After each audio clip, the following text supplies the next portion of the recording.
Unidos, los saluda Carla Chocano. A continuación empezamos una nueva edición de Informe Diario. Los titulares.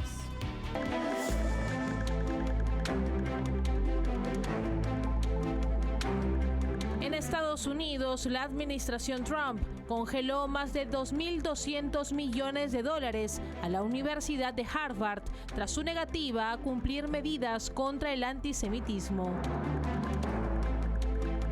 El secretario general de la OTAN, Mark Rutte, reconoció que las negociaciones impulsadas por el presidente de Estados Unidos, Donald Trump, para alcanzar un alto al fuego entre Ucrania y Rusia no son fáciles.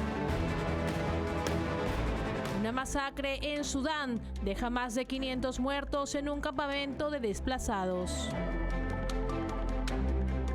China tiene participaciones en sectores críticos del Reino Unido, como electricidad, aeropuertos, agua y energía nuclear, según reveló un análisis de la BBC. Vamos ahora con el desarrollo de la información. El gobierno de Donald Trump decidió suspender más de 2.200 millones de dólares en fondos federales a la Universidad de Harvard, alegando que la institución no cumplió con las acciones exigidas para frenar el antisemitismo en su campus. Esta medida busca presionar a las universidades a garantizar un entorno seguro e inclusivo para todos los estudiantes. La administración de Donald Trump anunció la congelación de más de 2.200 millones de dólares en subvenciones federales a la Universidad de Harvard tras su negativa a cumplir con las medidas exigidas por el gobierno para combatir el antisemitismo en el campus. La decisión fue tomada por el Grupo de Trabajo Conjunto para Combatir el Antisemitismo, que acusó a la universidad de negarse a asumir responsabilidades a pesar de recibir financiamiento público. El gobierno exige que las universidades implementen acciones concretas contra la creciente hostilidad hacia estudiantes judíos, denunciando que las instituciones de élite han normalizado el acoso y la violencia bajo el pretexto de la libertad de expresión. Este episodio refleja un problema más profundo, la ideologización radical que se ha instalado en muchas de las universidades más prestigiosas de Estados Unidos, debilitando su misión académica, convirtiéndolas en espacios de intolerancia política y sectarismo ideológico. Harvard se suma así a otras universidades bajo investigación, como Cornell y Northwestern, también afectadas por recortes. Desde octubre del 2023, cuando estallaron protestas anti-israelíes tras los ataques del grupo terrorista Hamas, el gobierno federal ha intensificado la presión sobre los campus que, según Trump, han protegido manifestaciones violentas y discursos antisemitas. Mientras sectores progresistas, como la gobernadora demócrata de Massachusetts, Maura Haley, defendieron la postura de Harvard como un acto de resistencia ante el autoritarismo, voces como la congresista Elise Stefanik acusaron a la universidad de haber caído en una pobredumbre moral y académica. El gobierno también ha iniciado la deportación de estudiantes extranjeros que participaron en protestas radicales y ha advertido que no tolerará que fondos públicos financien instituciones que no garanticen la seguridad y los derechos civiles de todos sus alumnos. El presidente Donald Trump firmó una orden ejecutiva para reformar el sistema de compras del gobierno federal, eliminando regulaciones innecesarias y reduciendo la burocracia. Esta medida busca mejorar la eficiencia del gasto público y fortalecer la base industrial nacional. El presidente Donald Trump firmó este 15 de abril una nueva orden ejecutiva destinada a reformar en profundidad el sistema de compras del gobierno federal, buscando eliminar regulaciones innecesarias y reducir el peso burocrático que frena la eficiencia del gasto público. La orden, titulada Restaurar el sentido común a la contratación federal, denuncia que el Reglamento Federal de Adquisiciones, FAR, por sus siglas en inglés, con más de 2.000 páginas, ha dejado de ser una herramienta útil y se ha convertido en un obstáculo para quienes desean hacer negocios con el Estado. El sistema actual está sobreregulado, es costoso e ineficiente, señala el documento. Entre las principales medidas, se dispone la revisión y modificación del FAR en un plazo de 180 días para eliminar disposiciones que no sean esenciales ni exigidas por ley, la designación inmediata de funcionarios responsables en cada agencia para coordinar la reforma junto a la Oficina de Política de Contratación Pública, la implementación de una cláusula de caducidad para nuevas regulaciones que no sean obligatorias por ley expirarán en 4 años salvo renovación expresa. La aplicación del principio 10x1, que exige eliminar 10 normas por cada nueva regla adoptada. Esta iniciativa forma parte del enfoque desregulatorio más amplio impulsado por Trump en su segundo mandato, buscando reducir el tamaño del Estado, recortar gastos y estimular el crecimiento del sector privado. La reforma apunta además a fortalecer la base industrial nacional y de defensa, facilitando la participación de más empresas en los procesos de adquisición. La Casa Blanca advierte que se trata de una prioridad estratégica, dado que el gobierno federal gasta cerca de $1 billón anuales en adquisiciones. Y durante una visita oficial a la ciudad ucraniana de Odessa, el secretario general de la OTAN, Mark Rutte, reconoció este martes que las negociaciones impulsadas por el presidente de Estados Unidos, Donald Trump, para garantizar un alto al fuego entre Ucrania y Rusia no son fáciles. Acompañado por el presidente ucraniano Volodymyr Zelensky, Rutte subrayó que las conversaciones enfrentan enormes obstáculos debido a la magnitud de la violencia que ha marcado el conflicto desde su inicio en el 2022. Estas discusiones no son fáciles, sobre todo después de esta horrible violencia, declaró el líder de la Alianza Atlántica.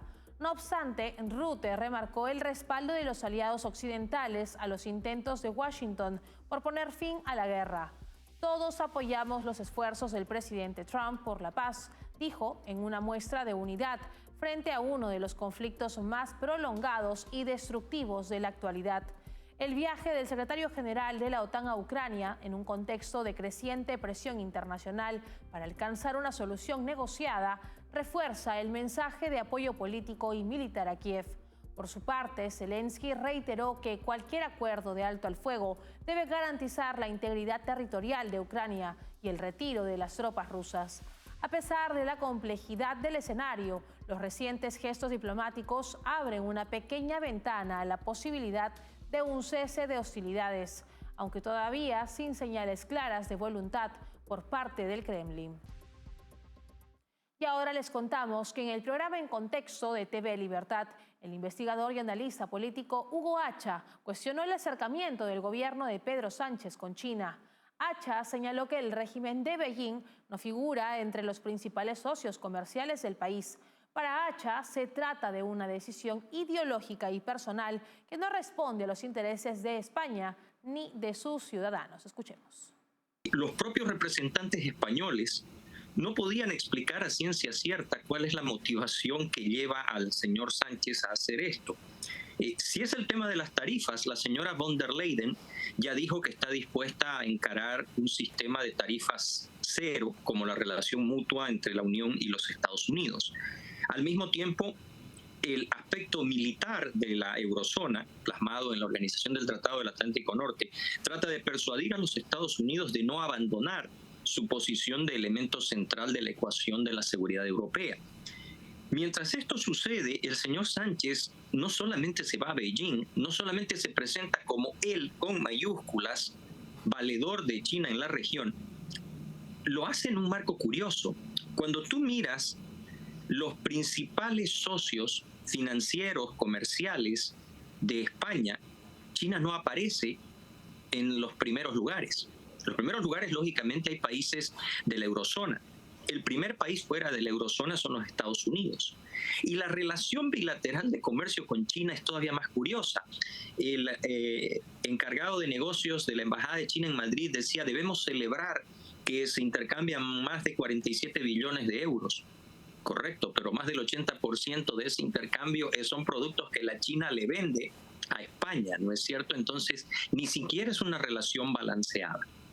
Mi impresión, para cerrarte esta respuesta, es de que el señor Sánchez está tomando una decisión de naturaleza y corte ideológico y con propósito puramente político para sí mismo y para un grupo, ni siquiera la totalidad del partido que representa.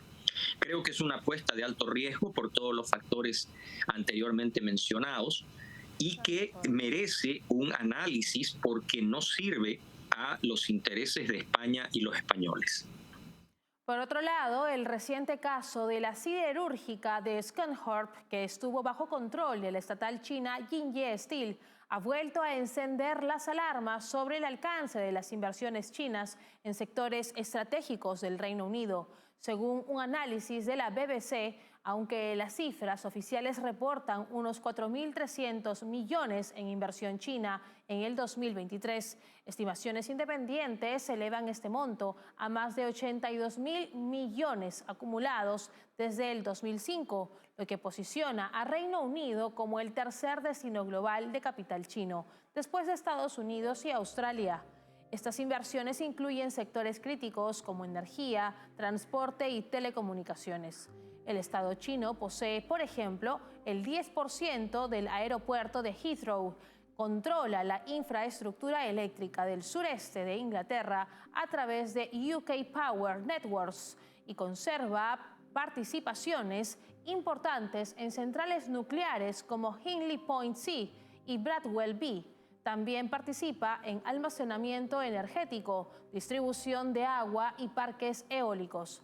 La BBC subraya que el verdadero riesgo radica en la naturaleza opaca de los capitales y en la capacidad del Partido Comunista Chino de influir sobre sus empresas, incluso privadas. Expertos advierten que en un escenario de conflicto como una invasión china a Taiwán, Pekín podría usar su control sobre infraestructuras clave como herramienta de presión política. Aunque algunos académicos sostienen que sería irracional dañar sus propios activos en el extranjero, el riesgo potencial, en especial en sectores sensibles como las telecomunicaciones o el suministro energético, sigue siendo objeto de preocupación para la seguridad nacional del Reino Unido. Nos separamos por unos instantes, regresamos con más en Informe Diario. Café Sombra de Pino. Un café diferente que crece a la sombra de pinos en Villarrica. Ya lo saben, Café Sombra de Pino. Un café premium al alcance de todos.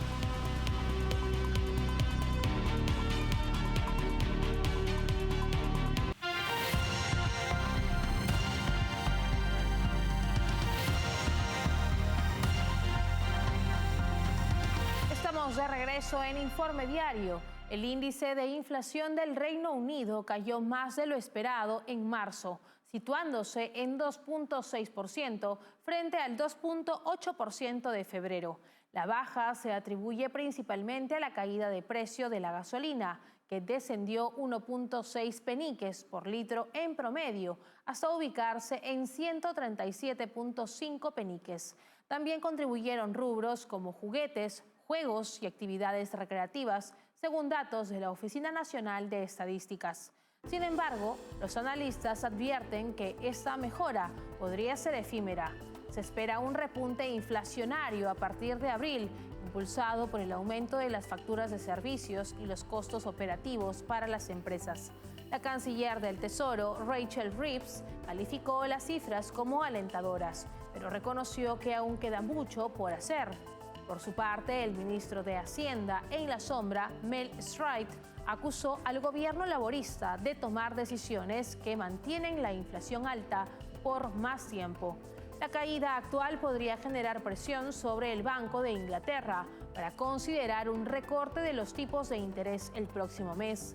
No obstante, la institución proyecta que la inflación volverá a subir hasta el 3.7% este año y se mantendrá por encima del objetivo del 2% hasta finales del 2027.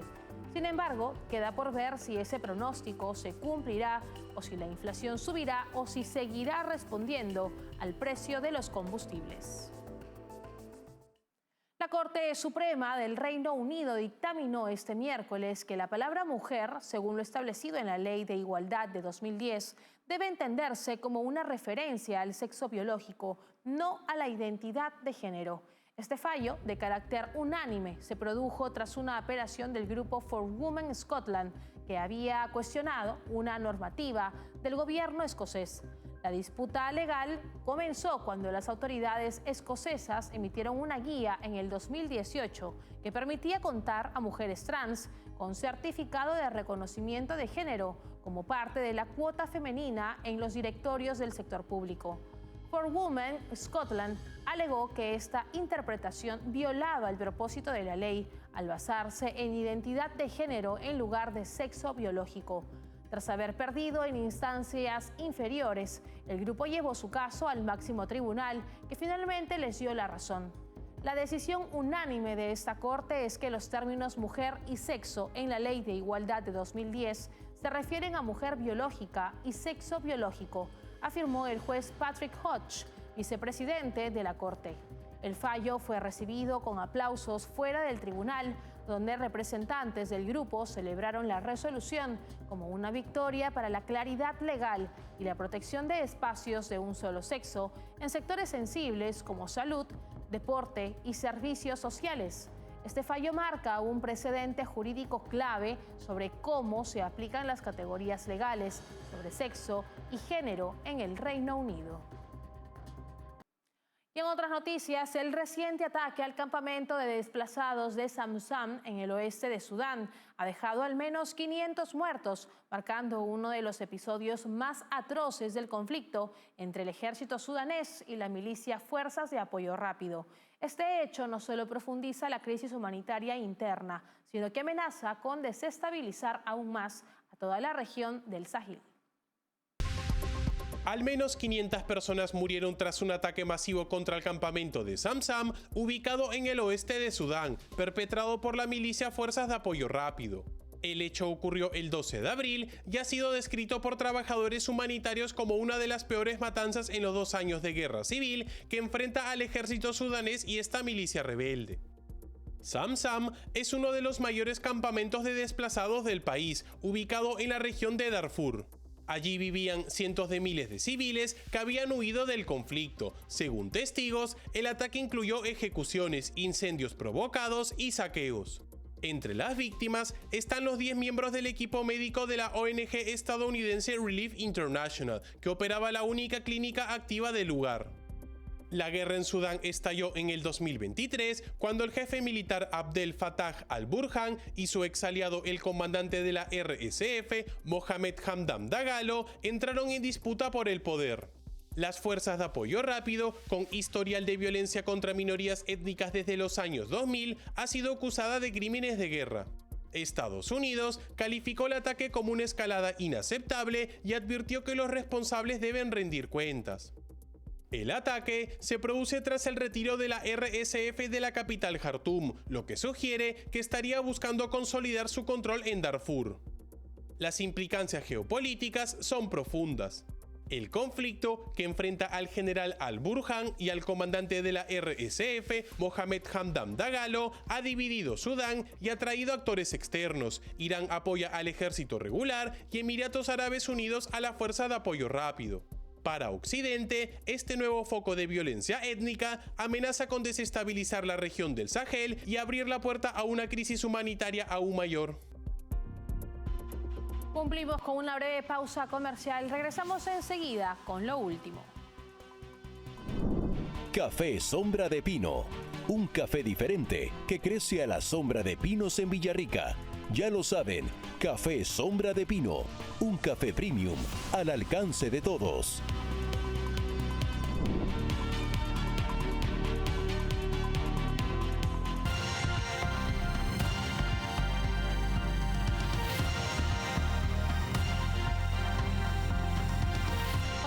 En Informe Diario, el ministro de Defensa de Israel, Israel Katz, anunció este miércoles que las fuerzas de defensa de Israel permanecerán en las zonas de seguridad establecidas dentro de Gaza, incluso tras un eventual acuerdo para poner fin a la guerra, lo que complica aún más los esfuerzos diplomáticos para alcanzar una tregua. Israel ha extendido un amplio corredor de seguridad alrededor de la frontera e incluso dentro del sur de Gaza, tomando áreas clave como Rafah y la franja costera entre esa ciudad y Khan Yunis. Katz aseguró que estas zonas servirán como un colchón de protección permanente entre Gaza e Israel, similar al despliegue en el Líbano y Siria. El gobierno israelí insiste en que jamás debe desarmarse como condición para cualquier alto el fuego, exigencia que el grupo terrorista ha rechazado reiteradamente como una línea roja. El conflicto, que se intensificó tras el ataque de Hamás a Israel en octubre del 2023, que dejó 1.200 muertos y 251 secuestrados. Hemos llegado al final en esta edición de Informe Diario. Para más novedades pueden escanear el código QR que aparece ahora en sus pantallas. Estamos en www.grupotvl.com. Nos pueden seguir en Twitch como TVLESP. Nos escuchan a través de Spotify como TVL en español y también pueden suscribirse a nuestro canal de YouTube TVL en español, donde podrán ver y seguir nuestra señal en vivo. Hasta una próxima edición. Permiso.